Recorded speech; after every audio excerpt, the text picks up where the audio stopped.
Nah, ini perkara-perkara sunnah. Tapi kalau tidak saling memahami, gurunya tak sama, bisa menjadi konflik, berkelahi. Padahal orang baru aja tobat, hatinya baru aja lembut, baru mau ke masjid, udah kelahi, udah dituduh perusak shop dan lain sebagainya. Bertahun-tahun kita berkelahi gara-gara shop ini. Oh, yang satu mengatakan mesti menempel, yang satu mengatakan nggak apa-apa, nggak nempel. Akhirnya datang COVID. 2 tahun tak menempel gara-gara takut kena COVID dan lain sebagainya. Sekarang sudah tak ada COVID, kita tetap rapat lagi insya Allah. Demikian Bang Alvin. Baik, Masya Allah. Berikutnya pertanyaan yang populer juga ini kami kumpulkan. Ketika kita si imam membaca surat pendek, apa yang harus dilakukan makmum? Diam menyimak atau membaca Al-Fatihah, Ustaz? Mazhab Syafi'i, makmum wajib membaca Al-Fatihah. Dalilnya mana? La salata, tidak sah salat liman lam yaqra bi Fatihatil kitab. Siapa yang tak baca Fatihah tidak sah salatnya. Mazhab Hanafi bertolak belakang dengan mazhab Syafi'i. Mazhab Hanafi tidak perlu baca Fatihah. Dalilnya mana? Hadis juga, al-imamu junnah, imam penanggung jawab. Fa qiraatul imam qiraatul makmum. Bacaan si imam sudah mengkafir bacaan makmum. Mazhab Syafi'i wajib baca Fatihah. Mazhab Hanafi enggak perlu karena sudah ditanggung imam. Yang pertengahan mazhab Maliki. Kalau solatnya berbunyi, solat maghrib, solat isya, solat subuh, solat Jumat, makmum tak perlu baca. Kenapa tak perlu baca? Karena dia sudah mendengar bacaan imam. Tapi kalau solat zuhur dan solat asar, makmum baca karena dia tak dengar bacaan imam. Syafi'i, Hanafi, Maliki, sudah jelas. Nah sekarang, bagaimana kalau imamnya bacaannya pendek? Ghairil maghdubi alaihim waladdallin. Amin. Bismillahirrahmanirrahim. Yasin. Allahu Akbar. Kapan baca Fatihahnya? Membaca Fatihah bagi makmum dalam mazhab Syafi'i 2 tempat. Kalau dalam sholat yang normal, kita tahu imam ini kalau membaca ayat agak panjang sedikit, kita baca setelah Fatihah. Tapi saat sholat tarawih yang imamnya cepat, pendek-pendek aja dia baca, maka makmum membaca Fatihah mengikuti imam waktu imam baca Fatihah. Bismillahirrahmanirrahim. Ikuti dia. Bismillahirrahmanirrahim. Alhamdulillah, selesai dia baca Fatihah, kita pun selesai juga baca Fatihah. Waladdallin, amin. Habis itu dia baca ayat. Ya ayyuhalladzina amanu ista'inu bisabri wassalah innallaha ma'as sabirin. Allahu Akbar. Kita udah baca Al-Fatihah. Karena bagi mazhab Syafi'i baca Al-Fatihah itu dalam 2 tempat. Yang pertama, setelah Al-Fatihah. Yang kedua, seketika membaca Al-Fatihah bersama dengan imam. Demikian Bang Alvin. Baik, terima kasih Ustadz atas jawabannya.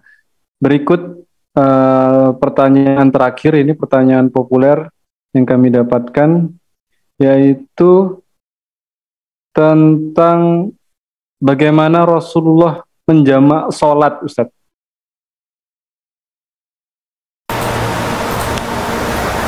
Sholat dijamak di qasar. Kalau qasar syaratnya mesti ada safar, musafir. Jaraknya nanti ada ustadz yang mengatakan 82 kilo, ada yang mengatakan 85 kilo, ada yang mengatakan 87 kilo. Saya pakai kitab Al-Fiqhul Islami wa Adillatu Syekh Wahbah Zuhaili 88 kilo. 88, sekian, 89. Bulatkan aja 90. Ingat wali songo, siji loro telu papat 5 6 7 8 songo 90. Ingat 90 kilo. Barulah boleh di qasar. Zuhur 2, asar 2, maghrib 3, isya 2. Kalau ditarik zuhurnya ke asar, namanya jamak qasar, jamak takhir. Kalau ditarik asarnya ke zuhur, namanya jamak qasar, jamak takdim. 2, 2, 2, 2. Kalau maghribnya ditarik ke isya, namanya jamak qasar, jamak takhir. 3, 2. Kalau isyaknya ditarik ke maghrib namanya jamak qasar, jamak takdim. 3-2. Ini tentang masalah jamak qasar, jamak takhir. Adapun jamak saja tidak pakai qasar, salat zuhur ditarik ke asar, jamak takdim. Salat asar ditarik ke zuhur, jamak takdim. Salat zuhur ditarik ke asar, jamak takhir. Salat asar jam 4 sore, jamak takhir. Salat zuhur setelah salat asar setelah salat zuhur jam 1 di Pekanbaru atau jam 12 di Jakarta, namanya jamak takdim. Ada jamak saja, ada qasar saja, ada jamak qasar. Sekarang jamak saja. Zuhur ditarik ke asar, jamak takdim.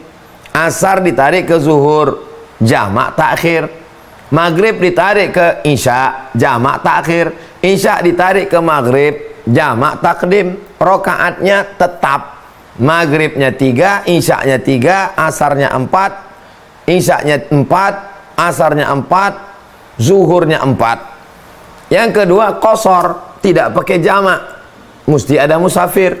Maghrib 3, isya 2, asar 2, zuhur 2. Zuhur di waktu zuhur 2 rakaat, asar di waktu asar 2 rakaat, isya di waktu isya 2 rakaat. Itu namanya qasar saja, enggak jamak.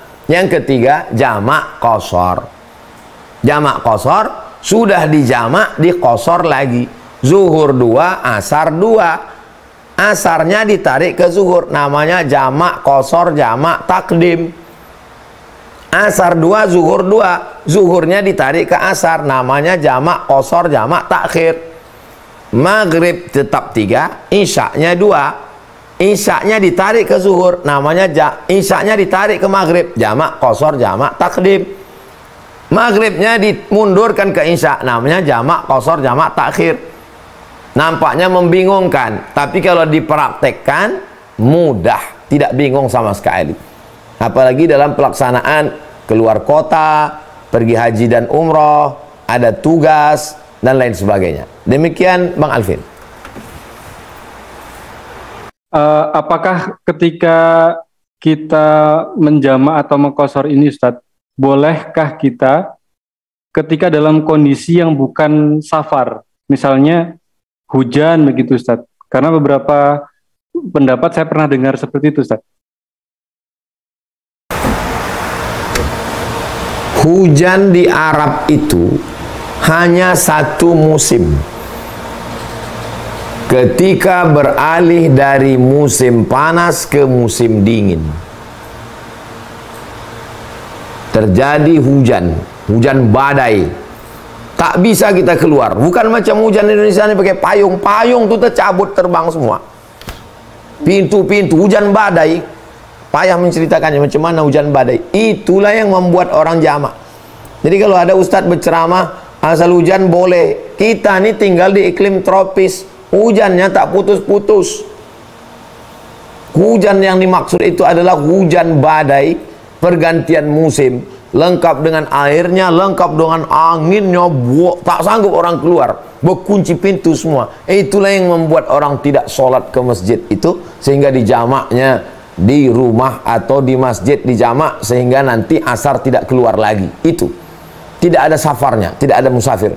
Adapun kita tinggal di iklim tropis, sikit-sikit hujan gerimis, sikit-sikit hujan, ada payung, ada kendaraan, maka agama ini mudah, tapi jangan dimudah-mudahkan. Yassiru, mudahkanlah, la tu'asiru, jangan dipersulit. Basyiru, berikan kabar gembira. Wala tunaffiru, jangan orang buat lari dari agama ini. Tapi perlu saya ceritakan ini bagi orang yang tak tahu macam mana hujan di Arab itu, gimana hujan di Mesir itu. Ini tentang masalah hujan. Adapun menjamak tanpa qasar, tidak mesti musafir. Dokter operasi jam 11, keluarnya jam 4. Waktu zuhur sudah habis. Kapan dia sholat zuhur? Zuhurnya 4 rakaat, asarnya 4 rakaat, ditarik zuhurnya ke asar, jamak takhir.